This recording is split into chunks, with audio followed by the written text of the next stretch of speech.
What's up, guys? This is my hands-on review of the new DJI Phantom 4 quadcopter. Now, if you've been looking for a quadcopter for a while now, but you just haven't found the right one or you've been waiting, I think this one is a surefire bet that you'll be pretty happy with the results with what this has to offer.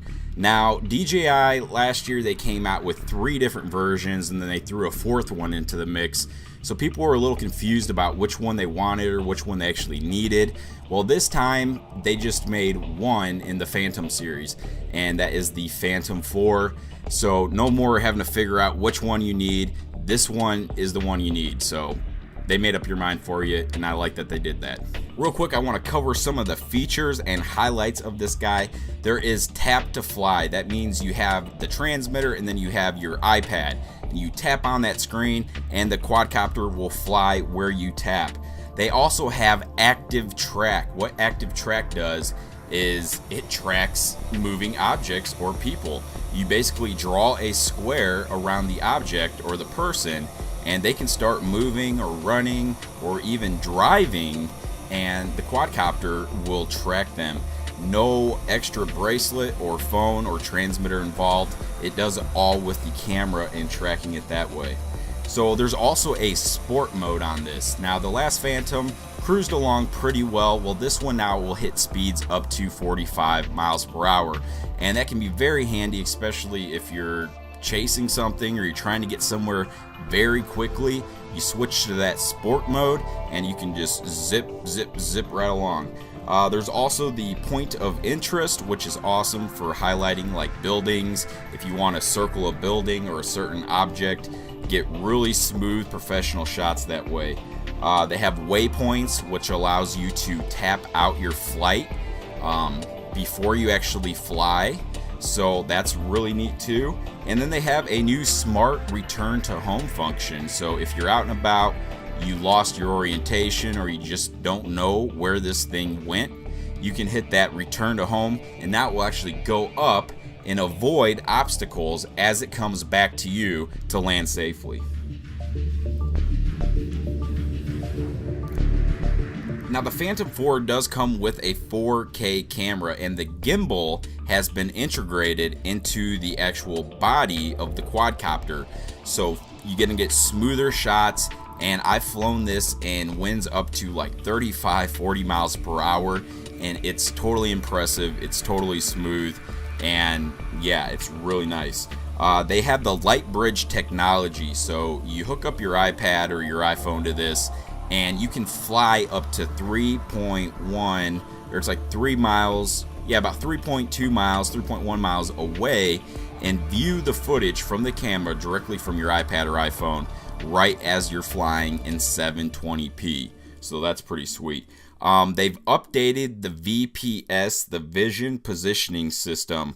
It uses 4 sensors now. Before, it just used 2.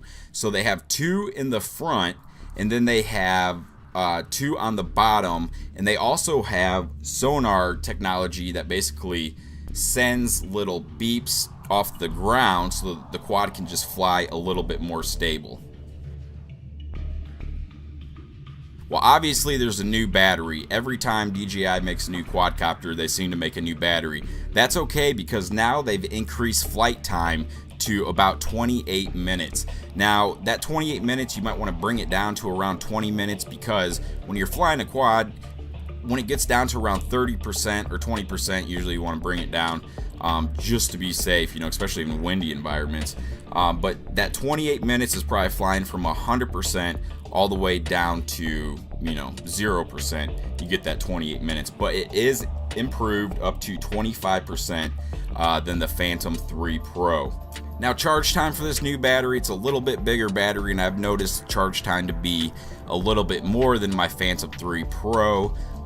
Even if I only have 2 bars on that and charge it, it just seems to take about 30 to 40, no, more like 45 minutes, especially from a dead battery. So picking another battery up is definitely a good idea. Now, the charger has changed. Everything on the quadcopter itself is just like super glossy white. Everything's a gloss white. The charger's white, and it's only available in Apple stores until the end of this month. So they might have something to do with that, because their chargers look like Apple chargers. But anyway, something that's really nice about the charger is that you can plug it into the battery either or way, which is really cool. It doesn't matter which way. That's kind of like the lightning port on the iPhone and the iPad. So what else is new? We have the sport mode, so you can fly up to 45 miles per hour. The last one I think only flew 35 miles per hour. We have the active track, that is new. The tap to fly, that is new. And we have the 2 new sensors for the BPS, and the play button on the transmitter has changed to a pause button. So if you're doing a mission and you want to pause, you just hit the pause button and it will freeze the quadcopter and hold it in its location right there. Now, some other differences from the previous Phantom is that they raised the motors. Now, the reason for this, they said, is so you don't get the props in your shot. Well, that doesn't quite happen. I mean, maybe you won't get them as much, but when you're flying, especially fast, you're still gonna see props, and yeah, it gets crazy. But they did a good job lifting them up a little bit better. They look really good, and the thing is super fast. Now, as for the camera, the differences between the Phantom 3 Pro and the Phantom 4, they said they tweaked the camera. They tweaked the camera to shoot 1080 at 120 frames per second. And I'll put some of that footage up on the screen, and I'm not too impressed by this. Most likely I probably won't use it, but if you need to shoot some slow motion, you do have that capability now, and they might even pass that on to the Phantom 3 Pro and the previous models, I'm not sure. Something that is another big change is that they have the push to release propellers. So these are supposed to be quicker to change, which they are. They're really simple. You just push them on and twist, and then you push them on and twist them off. And this is supposed to help for better braking. The quad does fly faster, so I guess these are supposed to help the quad brake faster somehow. But anyway, the SD card location has changed. Before, it was kind of like on the plate of the gimbal, and when you think about it, it wasn't a very good location. Now it's right in the solid body of the Phantom 4. So real easy to pop in and out, and it just looks really good right there. And another slight difference between the Phantom 3 Pro and the Phantom 4 is that the Phantom 4 does take a little bit longer to warm up. It actually has a new doo-doo-doo sound, but there's also, it sounds like an eternal fan that kind of just cools off the innards a little bit. It might take, a few minutes just for it to warm up. So what's in the box? Well, inside the box is actually another styrofoam box, and this styrofoam box actually doubles as a carrying case for the Phantom 4. It is absolutely perfect. They actually have a metal clasp. It's I believe it's cast aluminum, and it's a locking mechanism, so you can lock your Phantom in there and carry it around. I mean, the handle on this thing is actually a really nice handle. It's rubberized on the bottom, feels really good, and it can hold your battery, your Phantom, your transmitter, your iPad mini. It won't hold a full iPad, but it does hold an iPad mini, so it's really nice, and all your props. That is absolutely awesome. So you really don't need to buy a case anymore. So real quick, let's take a look what comes in the box. We have the transmitter itself. We have the Phantom 4. We have a charger. We have one battery, 5,350 milliamp hours. We have 8 propellers with a nice propeller bag. And then we have, of course, the gimbal, the camera, and they include a 16 gigabyte SD card, which is good for, well, if you're recording in 4K, it's only going to record for about 15 minutes. So getting a bigger SD card is probably a good idea, but it's nice that they include that 16 gigabyte SD card. Then we have a USB extender and a micro USB cable for updates for the transmitter, whatnot. We have a set of directions. And they have a new gimbal support, and it's kind of a gimbal support and a lens cover at the same time, so you can keep your gimbal nice and solid. So one of the biggest questions I always get about the drones is it easy to fly? And the answer is yes, because they make this thing so easy to fly that you can automatically take it off. You can tap to just fly it around like, oh, I want to go over there, or I want to go over there. and then it just senses thing that's in its way, and it'll go up and around, or it will just halt right there. So yes, it's easy to fly. Now if you want to take full manual controls, I'd suggest going to the middle of a field and just playing with it a little bit, and after, you know, a little bit of flying, a couple flights, you'll be able to fly this pretty darn good, and you're only going to get better the more and more you fly it. And what's really nice about this is that if you're flying up and high and you just lose your orientation, you can let go of the sticks and the quadcopter will just stay there, just floats there with GPS, so you can kind of align yourself or do whatever you got to do to get that thing back to you safely. And if you can't do that, you can always hit the smart return to home and it will land by itself. Active Track is absolutely crazy because you don't have to wear a bracelet, you don't have to have the transmitter with you, you don't have to do anything. All you need to do is be 9 feet off the ground and have a moving subject, and then you just draw a square around that subject and hit go, and it will start to track them. Now it doesn't go, it will, in this mode, I don't think it goes, I don't know, maybe 25 or 35 miles per hour. It's not going to go, you know, the 45 like it would in sport mode. So if you're trying to chase a car or chase something like a dirt bike that's moving super fast, you're not going to catch it. It's probably eventually going to go out of frame. But what's also neat about this is that when you're actually tracking someone, you can move around and do a 360 to get a 360 shot around that person or thing that's moving. Totally cool.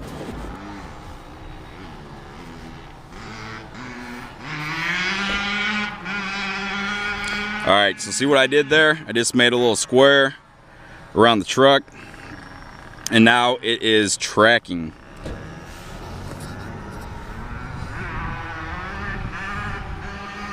What's really neat about this, you can rotate around by using the right stick.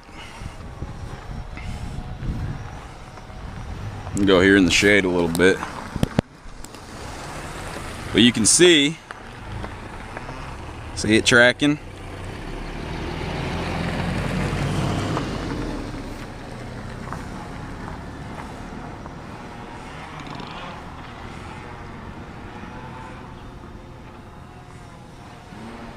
Now watch this. Let me make sure I'm up high enough there.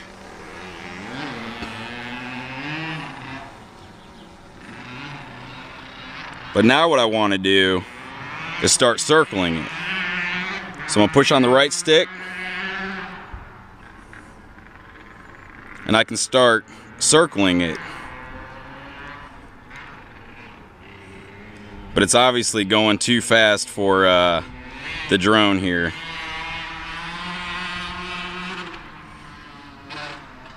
You can see it does a really good job there at tracking it. Now, point of interest is awesome, especially for videographers, to where you want to get that circular shot, like the building or just anything. And it's really easy to use, and you can adjust the speeds and all that. Let's go ahead and take a look at that. Guys, so we're going to go ahead and do the point of interest. And I have a little quarry below me here, and I'm just gonna go to right about where I want to be above it, making sure I'm gonna, you know, clear all the trees and things like that. So that looks like a good spot, and I'm also gonna start recording right now. So now we're recording, and this is about where I want to be. Now I'll click this little joystick right here, okay, and then I can do the intelligent. And now I'm going to do point of interest. And what it's going to have me do to do the point of interest is fly the aircraft to above a subject of interest and set the position at that point of interest. And this is where I want to do. So I'm going to record the point of interest. I can set the speed and the radius. I actually want the radius to be at least, let's do 40 feet, okay? And then I can turn up the how fast I want it to go. So I'm just going to click apply, and current altitude 75 meters, and I hit apply, and it's going to start going.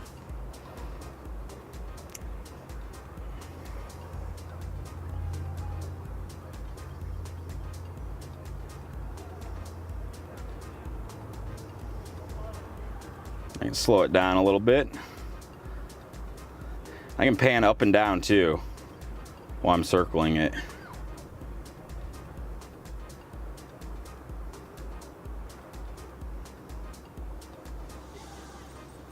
The wind is, you know, it's a little bit windy today, probably around 20-mile-per-hour winds or so. And also while I'm doing this, I can also reverse. So now I want to reverse.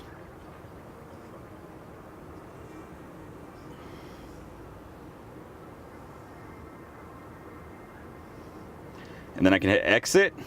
The aircraft will hover after this mode. You just said okay, and boom. And now I can go back to normal, and I'm set to go and fly again. So real quickly, I want to go over the camera specs. The max image size is 4,000 by 7,000, so you can take amazing still shots with this, and the gimbal is just so steady and smooth. You can actually take time lapses with this too. It's just crazy. And I'll put some of that footage up there so you can check out that time lapse. But we can shoot 4K video at 24 frames per second, 25 and 30 frames per second. And like I said, they tweaked the camera to that 1080 by or 1080 at 120 frames per second, and it looks alright, but I'll put some more of that and you can decide for yourself. So is the camera smoother? Yes, it's much smoother. The first 2 days I got this, I had winds up to 45 miles per hour just waiting to fly, and I really didn't want to risk anything, especially with it being so new that it might fly away. I wasn't really too concerned though, because I've flown the Phantom 3 Pro in high winds before, and it's just amazing at how well they hold their position. But definitely don't take your eye off them, and always be ready to correct it, because those gusts of winds will really throw this thing.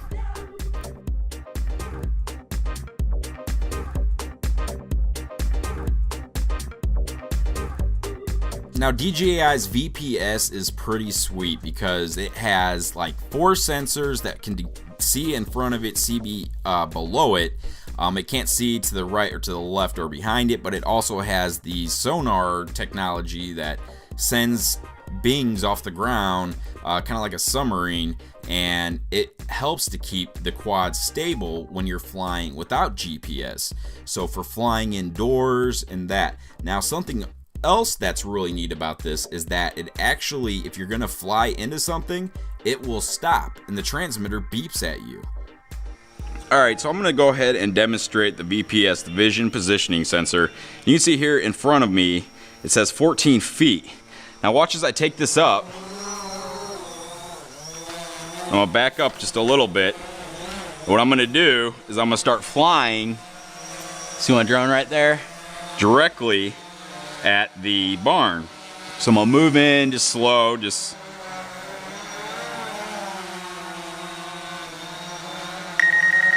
and you can see now that it's detecting it, and it wasn't letting me go any far forward. Let me go back here a little bit and show you one more time.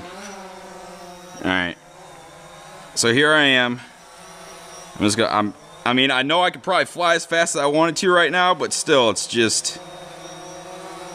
So you can see the 20 foot, 18 foot. And it's like, no, don't go any further. And the transmitter kind of beeps at you too. And it's not letting me go any further. I can't go forward anymore, so...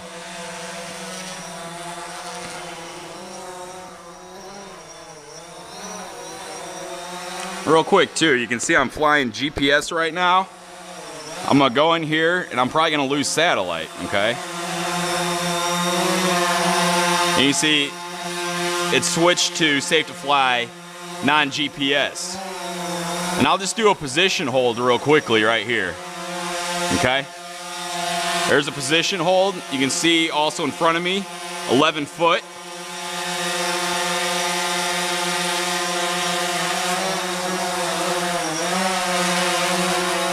And when I'm flying in here, let's see if it's gonna stop. See, just like that, it just stopped. So let's go back this way. And I'm it says 15 feet. I'm gonna fly. And stops. See? Let's go this way.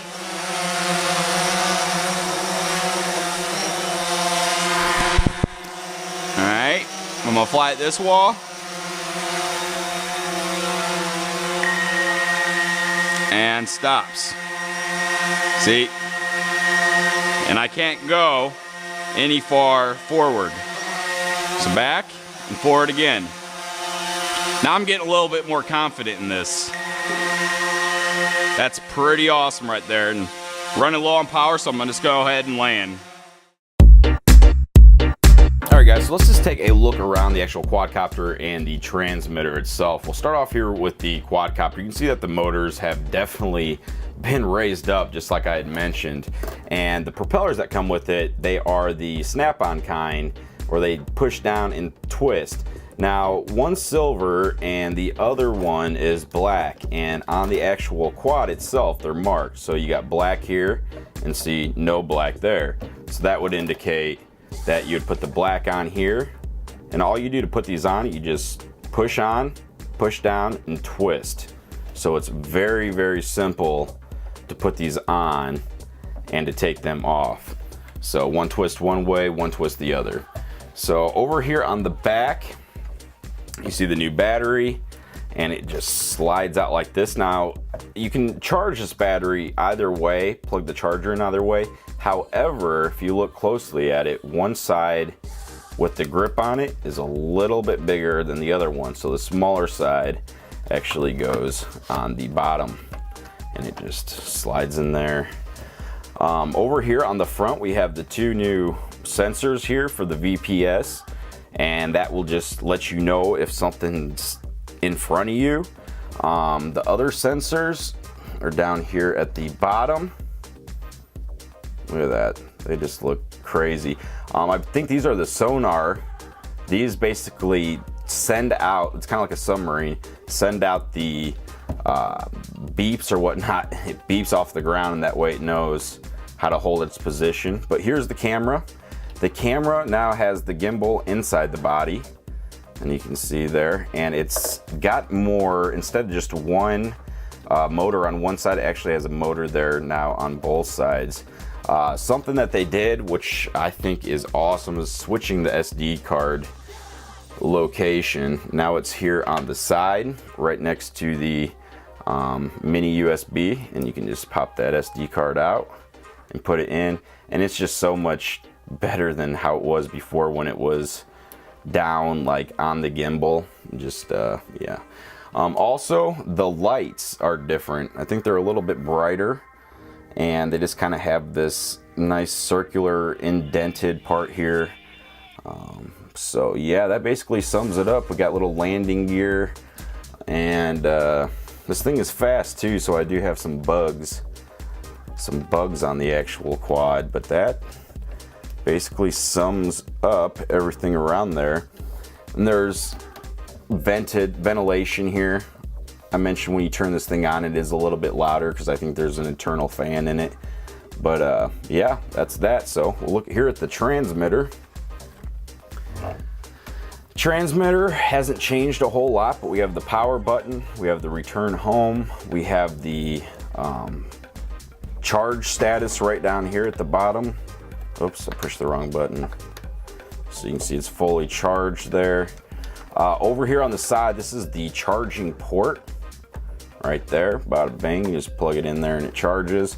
Around here on the back, we got some programmable buttons, and also the USB and the micro USB if you need to update the transmitter or whatever. This is the gimbal wheel, okay? So if you want to point the gimbal down, you just pull that down. If you want to tip it up, you just push this up. Here we have the different modes, P, S, and A, and auto hold, on, off. And then this is the record, and over on this side, this has changed to the pause button. So these different modes, this is for if you wanted to go into sport mode or Addy mode. Otherwise, P mode is where you'll find all your modes and really safe flying like that. These are the antennas, and they just, you can position them differently. And then we have the phone mount. Now, I have the iPad Air 2, and the iPad Air 2 fits in there, it just doesn't fit in there with a case. I wish it did, but it doesn't. So this thing just slides down like that, folds down, and you're good. So I can open that back up, open this up, put this guy in here like that. And I'm gonna go ahead and just turn on the quadcopter now. Now, something you might notice when I turn on the quadcopter is that it does have a different noise to it. Listen. Similar noise, just maybe different speaker or something. I'll go ahead and turn on the transmitter, and we're going to open up the DJI Go app. We'll take a quick look around this app because there is lots of things to go through, and I'm just going to cover some of the things. But right now what it's doing, it is warming up. Firmware is required. I always have a firmware required, it seems like, but I still fly sometimes with the old firmware, and I've been doing it with the Phantom 2 and the Phantom 3, and it worked fine, so whatever.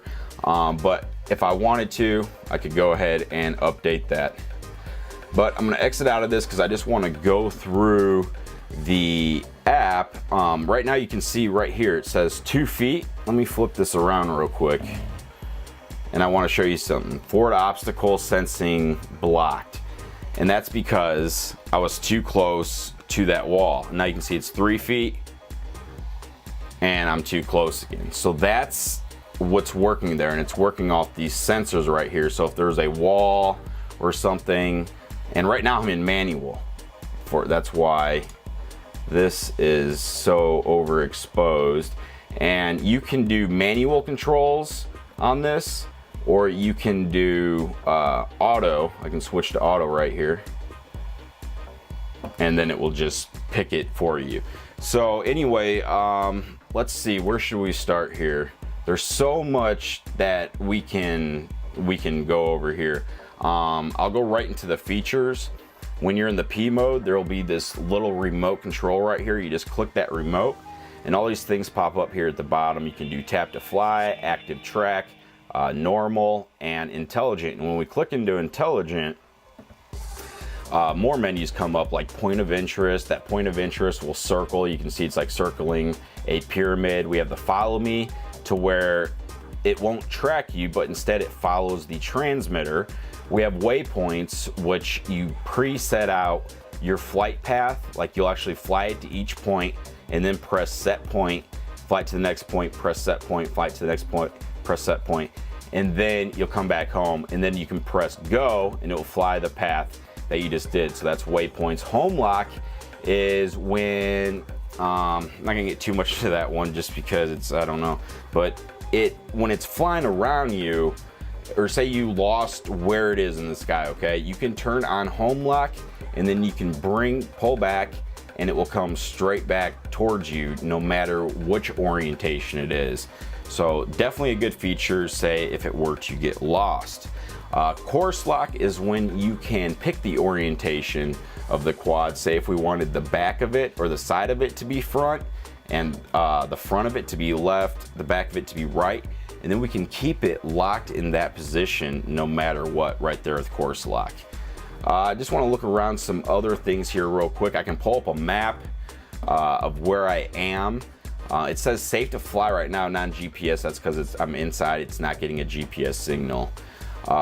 We can take photos, we can switch it over here to video, and like I said, we can do auto or manual. And let's go back to photos here real quick. There's also, I'm gonna switch to auto, and when I go into menu, I can go different things like the photos, the image size, image format, the white balance. I can also go through a couple different styles. We have the standard, so if I want to adjust like softness, the contrast, I can do things like that. And also in this mode, where's it at here? They have a place where you can add different filters.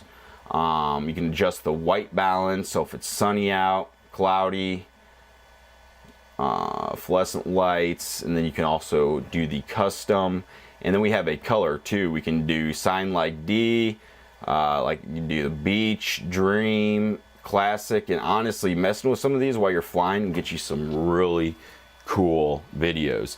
So besides that though, we can always go back and play our previous videos right from the app. We can share those videos right from the app.